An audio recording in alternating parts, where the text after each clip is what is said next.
certificate in the interest of the public of Tripura. এখন আমি মাননীয় সদস্য শ্রী রঞ্জিত দেববর্মাকে অনুরোধ করছি নোটিশটির উপর আলোচনা শুরু করার জন্য। মাননীয় স্পিকার স্যার, আপনি জানেন permanent resident of the Tripura certificate সংক্ষেপে পিআরটিসি একটা গুরুত্বপূর্ণ দলিল। এই দলিল এমন একটি দলিল যে দলিল ত্রিপুরায় বসবাসকারী ভারতের নাগরিক কিনা তা যাচাই করে একটি গুরুত্বপূর্ণ বা ইম্পর্টেন্স একটা ডকুমেন্টস হিসাবে বিবেচিত হয়। কিন্তু দুঃখের বিষয় হলো গত 12ই আগস্ট 2026 মাননীয় তথ্য সংস্কৃতি দপ্তরের মন্ত্রী মহোদয় সুশান্ত চৌধুরী মহোদয় একটা প্রেস কনফারেন্স করে বলেছেন, প্রেস কনফারেন্সে যা বলেছে আমি তা একটু পরে শোনাচ্ছি। পর্যটন মন্ত্রী আরও বলেন, এখন থেকে রাজ্যের সরকারি চাকরির ক্ষেত্রে পিআরটিসি আর বাধ্যতামূলক নয়। এর পরিবর্তে নিয়োগ পরীক্ষায় অংশগ্রহণের জন্য প্রত্যাশীদের অবশ্যই রাজ্যের যে কোনো বিদ্যালয়ে প্রথম থেকে দ্বাদশ শ্রেণী পর্যন্ত যে কোনো সময়ে 5 বছরে এক নাগারে পড়াশোনা করার প্রমাণপত্র থাকতে হবে। রাজ্যের সরকারি চাকরির ক্ষেত্রে পিআরটিসি বাধ্যতামূলক থাকার বিষয়টি নিয়ে দিল্লি নিবাসী জৈনিক ব্যক্তি ত্রিপুরার উচ্চ আদালতে আবেদন করার পর পিআরটিসি বিষয়ে আদালতের পুনর্বিবেচনার নির্দেশ অনুযায়ী এই সিদ্ধান্ত আজকের মন্ত্রিসভায় গৃহীত হয় বলে জানান পর্যটন মন্ত্রী সুরেন্দ্র চৌধুরী। এটা প্রেস রিলিজ ত্রিপুরা তথ্য সংস্কৃতি দপ্তর থেকে। আমার কথা হচ্ছে, দিল্লির যে নিবাসী অরুণ কুমার পানোয়া, উনি উচ্চ আদালতের ত্রিপুরা হাইকোর্টে একটা কেস দাখিল করেছিলেন। কেস নাম্বার হচ্ছে 144/2025। কেসটা 2025-এ দাখিল হয়েছে এবং কেস ডিসপোজ হয়েছে 25/5/2025। আমাদের মন্ত্রিসভার সিদ্ধান্ত যদি 2012 তারিখে হয়ে থাকে, 12/8/2026 হয়ে থাকে, তাহলে মাননীয় যে আদালতে হাইকোর্টে কিভাবে অ্যাডভোকেট জেনারেল তিনি মন্ত্রিসভার সিদ্ধান্তটা দাখিল করতে পারলেন। এবং যে চাকরি অ্যাডভার্টাইজমেন্ট হয়েছিল তার নম্বর হচ্ছে 10/2025 and 11/2025।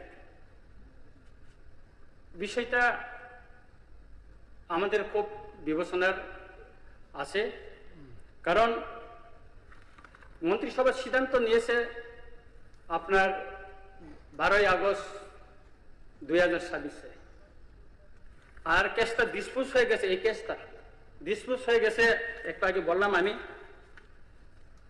20/5/2025-এ।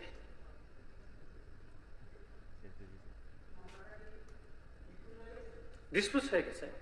এখানে আমি অনলাইন থেকে একটা হাইকোর্টের একটা বার্টিক আমি নিয়েছি, তাহলে ভেরিফাই করতে হবে। এটা হাইকোর্ট থেকে আমি অনলাইনে একটা হাইকোর্ট থেকে একটা অনলাইনে একটা বার্টিক নিয়ে আসছি। এখানে আছে, এখানে কিছু কমেন্ট করেছে কিনা বলেন না। জাজমেন্টে কি বলছে আমরা জাস্ট না অনলাইন থেকে আমি নিয়েছি, অনলাইন থেকে নিয়েছি এবং অনলাইনে এখানে সবটা বিস্তারিত লেখা আছে। জাজমেন্টটা এখানে জাজমেন্টটা আছে, মূল জায়গাটা বলেন না, তো লাস্টে পড়ুন না। জাজমেন্টটা পড়বো, জাজমেন্ট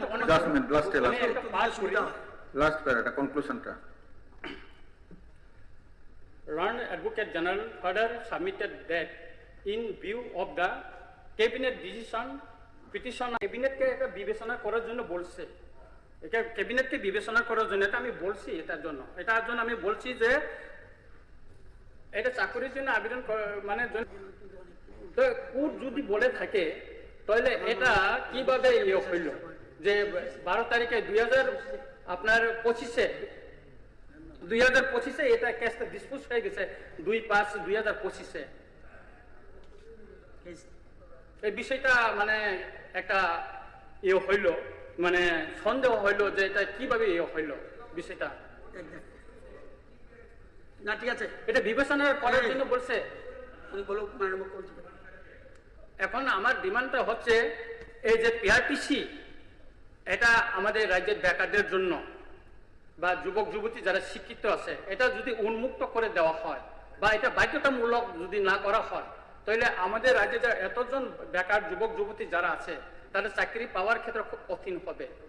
কারণ আমাদের উত্তর পূর্বাঞ্চলে দেখুন, আমি বলছি আপনাদেরকে একটা তথ্য নিয়ে আমি বলছি, অরুণাচল প্রদেশ, আমি কিছুদিন আমার ফেসবুকে আমি বলেছি তারা বাধ্যতামূলক করেছে এটা, অবশ্যই পিআরটিসি। আসামে আছে, হিমাচল প্রদেশে আছে, উত্তরাখণ্ডে আছে, মিজোরামে আছে, সবখানেতে আছে এটা পিআরটিসি। কিন্তু হঠাৎ করে যে ত্রিপুরায় আমাদের যে ক্যাবিনেট একটা বাইরের একজনের ইয়ে করা, এটা মাননীয় কোর্ট বলছে এটা বিবেচনা করার জন্য। ক্যাবিনেট এটা বিবেচনা না করেও তো বলতে পারতো না এটা আমাদের রাজ্যের বেকার যুবক যুবতীদের সাথে এটা আমরা বিবেচনা করতে পারবো না, এরকম একটা ডিসিশনও হইতে পারতো। কিন্তু এটা তো হয়নি। এটা আমাদের এখানকার ত্রিপুরার যে বেকার যুবক যুবতীদের ক্ষেত্রে এটা খুবই মানে দুর্ভাগ্যজনক একটা সিদ্ধান্ত বলে আমি মনে করি। এবং আমি অনুরোধ করব বিষয়টা বিবেচনা করার জন্য যদি আমার এই যে অনলাইনের এই যে তথ্যটা যদি ভুল থাকে এটা যাচাই করা হোক। আমি অনলাইন থেকে এটা সংগ্রহ করেছি। এবং পিআরটিসি পাওয়ার ক্ষেত্রে যে আগে যে পিআরটিসি পাওয়ার ক্ষেত্রে যে এলিজিবিলিটি যে আছে, একজন পিআরটিসি পেতে গেলে আমাদের কি তাকে ত্রিপুরাতে জন্ম হয়েছে কিনা 8টা বিষয় আমাদেরকে এখানে ফিল আপ করতে হবে। দ্বিতীয়ত, অ্যাপ্লিক্যান্ট ত্রিপুরার 10 বছর অবস্থান করছে কিনা, লাগাতার 10 বছর অবস্থান করছে কিনা, এবং তার বাবা এবং প্যারেন্টস তার 10 বছর ত্রিপুরাতে ছিল কিনা, তারপর তার বাবা তার প্যারেন্টস এখানে গভর্নমেন্টের কোনো সার্ভিস করছে কিনা বা ডেপুটেশনের আউটসাইডের স্টেটে কোনো চাকরি করছে কিনা, এটা বিষয়টা আছে। এবং তার বাবা আদার কোন স্টেটে গভর্নমেন্ট স্টেটে বা আদার প্রাইভেট অর্গানাইজেশন কোনো আউটসাইডে চাকরি করছে কিনা এই বিষয় আছে। এবং অ্যাপ্লিক্যান্ট তার নাগরিক কার্ড আছে কিনা অথবা তার পার্মানেন্ট রেসিডেন্ট সার্টিফিকেট আছে কিনা, এই বিষয়টা এখানে পার্মানেন্ট রেসিডেন্ট আছে কিনা। আরেকটা বিষয় হলো স্পাউস তার পরিবার এখানেকার ত্রিপুরার বাসী কিনা। এবং আরেকটা do you want to upload any other supporting documents or yes no এখানে লেখা আছে, এগুলি করতে হয়। তাহলে যদি আমরা এই পিআরটিসিটা উন্মুক্ত করে দেই বা এটা সরলীকরণ করে দেই, তাহলে তো ত্রিপুরার বেকার আমাদের রাজ্যে অনেক বেকার জনজাতি অনেক বেকার আছে আমাদের ত্রিপুরায়, তাদের চাকরি পাওয়ার ক্ষেত্রে খুব কঠিন হবে এবং তারা বঞ্চিত হবে। এবং ইতিমধ্যে আমি আরেকটা তথ্য আপনাদেরকে আমি জানাচ্ছি যে এই বছর মেডিকেলের যে আসনটা ছিল সেখানে 5টা এসটি কোটায় 5টা সিট বাহিরের লোক পেয়েছে। আমি কোথায় আর এখানে আছে, ওরা বাইরের লোক পেয়েছে। এখানে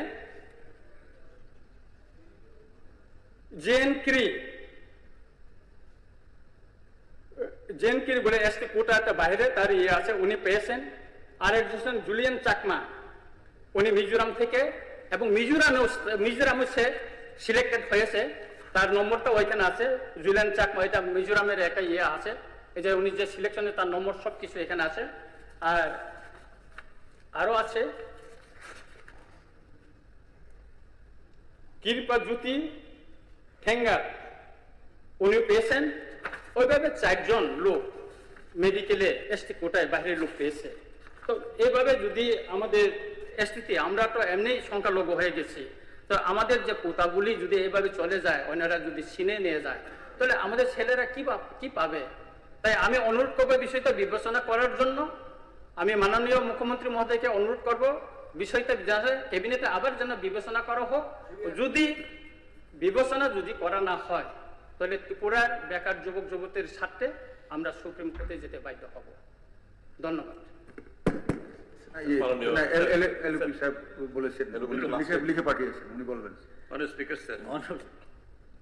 খুবই গুরুত্বপূর্ণ বিষয় এখানে উত্থাপিত হয়েছে।